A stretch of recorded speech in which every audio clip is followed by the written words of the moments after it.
1, 2, 3. And with a tiny pinch, the miraculousness of a vaccine is injected into my body. After the needle is removed from my skin, the technician wipes the injected area and places a small circular band-aid on my arm. Now, I wait to do this all again next year. I'm sure none of us are unfamiliar with getting a vaccine. They're everywhere. From our local grocery stores, corner stores, and doctor's offices, vaccines are a part of our yearly lives. When you're getting propped up on your chair or examination table and you see the nurse, technician, or whomever is administering the vaccine, do you ever wonder what the tiny needle holds? It somehow prevents or at least decreases the severity of a disease from infiltrating your cells. But how? It's Agent RX, and welcome back to the next episode of The Next Prescription. In today's episode, we are going to explore the biotechnology that lives on almost every corner. Vaccines. We will learn as to their purpose by learning what they are. We'll move our way into how vaccines came to be. We'll then explore how they develop vaccines in a lab. And lastly, we will peek into the future of these devices. Let's start off small. What is a vaccine? Vaccines are a safe, simple, sustainable way to help our bodies fight against diseases.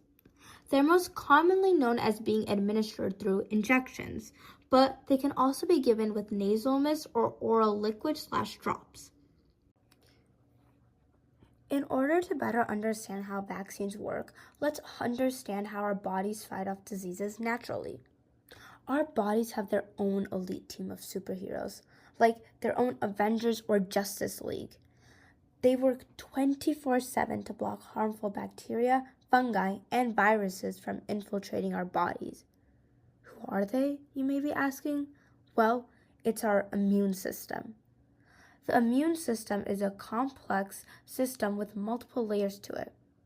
As the name suggests, it isn't just an organ, function, or cell job. It's a combination of all of these. For me to try and explain the entire immune process could be an entire episode of its own. However, I will try and give a crash course. I want to emphasize this is not all there is to it, and I encourage you to look further. Okay, enough yappery. How about we get into the immune system? The immune system first identifies a threat. It does this by identifying a harmful antigen on a pathogen. A what on a what? Basically, our immune system looks for a substance on a bacteria, fungi, virus, a pathogen that triggers the production of antibodies. This substance is known as an antigen. In order to identify the threat, the antigen must make contact with a receptor of an immune system cell. This then kicks the white blood cells into gear, which produce the antibodies to neutralize the fight off the villainous pathogens invading our bodies. Now that you've exhibited the workings of the immune system, we will shift our attention to the workings of vaccines and their interactions with our immune system. Vaccines simulate the entry of a new disease. They hold either a dead or inactive part of an antigen, the part that tells the immune system an infection is present. Then, the immune system goes through the immune system process we previously discussed, the formation of antibodies through white blood cells to fight infections. Some of the newer vaccines, such as Pfizer and Moderna as vaccines for COVID-19, use the DNA and RNA of our bodies to have the antigen be created there. It gives the instructions for our bodies to produce the antigen rather than giving it to them. Both of these methods are safe and tested, and they share a key feature. Neither of them leave the individual worse off than if they have contracted the disease naturally. I'm glad that we have this widespread technology that keeps us healthier and safer. However, I am sure that these vaccines weren't as powerful as they are today. I think it's time to dust off the books and travel into the rich history of vaccines. And how did it all start? The answer to that is very simple. Cows. In the 18th century, smallpox was the most widespread disease. People had been finding ways to prevent themselves from getting infected. However, their ways weren't always ethical. The physicians of the time felt the best way to prevent smallpox was to have the healthy individuals be infected first. However, due to the severity of smallpox, this method was undesirable and dangerous. Despite these risks, this method would continue to be used until the brink of the next century. In 1796, Dr. Edward Jenner created the first, you guessed it, vaccine.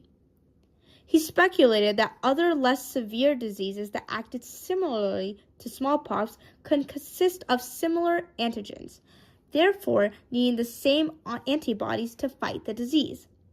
He tested his theory about 2 years later on 8-year-old James Phipps. He introduced cowpox to James Phipps in hopes for him to gain immunization towards smallpox. In order to administer the cowpox, he took pus from an infected area of the milkmaid Sarah Nelm. He scratched into the arms of Phipps and administered the cowpox. Although Phipps felt unwell for a few days, he eventually made a full recovery. Then, a couple months later, Dr. Jenner went to Phipps to introduce smallpox into his system, and as he had hoped, the previous cowpox introduction allowed for the necessary antibodies for smallpox to already be stored in the body's system, making Phipps immune to smallpox. This was a major success for Dr. Jenner, as he had successfully created the first vaccine. This is also why a vaccine is called a vaccine. The name comes from the Latin word for cow, vacca. In less than 10 years, major world leaders such as Thomas Jefferson and Napoleon Bonaparte recognized the vaccine as a victory. The work of Dr. Edward Jenner later inspired Louis Pasteur to invent a vaccine for rabies in a form known as post-exposure vaccination. Thanks to the work of Jenner, we now have vaccines for measles, influenza, and COVID-19. Vaccines have been developed for years, but the process of their creation has changed. We no longer scratch the arms of a child and administer cowpus to them. Today, vaccine development is far more precise, regulated, and science-driven. So, how do we actually create a modern vaccine? Let's imagine this. A mysterious illness called prescriptionate is spreading through your school. Students are sneezing a strange bluish substance, feeling extremely weak and struggling to make it through the day. Somehow, you've avoided infection, but now it's up to you to help stop the outbreak. Typically, when scientists begin developing a vaccine, they start by identifying the pathogen, the virus or bacteria causing the disease. Once they've isolated it, they can weaken or inactivate the pathogen. They can even use pieces of it to train the immune system. But prescriptionate isn't that simple. At first, you follow the usual steps. You isolate the pathogen, study its structure, and try to weaken it. But something's off. Even when weakened, it doesn't trigger a strong enough immune response. It's almost like the body doesn't recognize it as a threat. That's when you realize the disease is more complex than expected. Instead of focusing on the whole pathogen, you have to go deeper, much deeper. You begin searching for the specific antigens, the molecular flags that the immune system uses to identify invaders. And after careful analysis, you uncover the problem. The pathogen is hiding behind a deceptive antigen, one that effectively slips past immune defenses. You name it, Vasemax. Vasemax is what's allowing prescriptionate to spread so easily. It's masking the pathogen, preventing the immune system from creating a strong response. So, instead of building a vaccine around the whole pathogen, you shift strategies. Now, the goal is to design a vaccine that specifically targets Vasemax, training the immune system to recognize the disguise itself.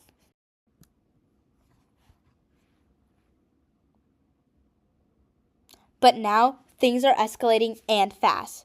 Prescriptionate isn't just spreading through your school anymore. It's moving across the entire town. What started as a few students feeling weak has turned into something far more serious. People are collapsing mid-step, struggling to say concepts, and local clinics are quickly becoming overwhelmed. You don't have the luxury of time. Under normal circumstances, your vaccine would enter the preclinical stage. This phase is all about caution. Scientists run controlled lab experiments, often followed by animal studies, to understand how the vaccine behaves in a living system. They evaluate toxicity, which determines safe dosage ranges, and confirm that the immune system is actually responding to the target, in your case, Vasemax. Researchers also study how long immunity might last and whether booster doses could be needed. Only after strong safety and efficiency signals would the vaccine move forward. But Prescriptionate doesn't wait. With cases rising by the hour, you and a small group of students, somehow still unaffected, make a decision. If you delay, there may not be anyone left to save. So under emergency conditions, you begin clinical testing immediately, compressing timelines while still observing as carefully as possible. Phase 1. You begin with your core group. Each of you receives the vaccine you develop, targeting the Vasemax antigen. You track everything: temperature, heart rate, fatigue, any signs of potential harm. At the same time, you look for early indicators that the immune system is responding, like mid-inflammation or fever, which can signal activation. Within a short window, no severe side effects appear. You move to phase 2. A larger group of classmates volunteer, some healthy, some already infected.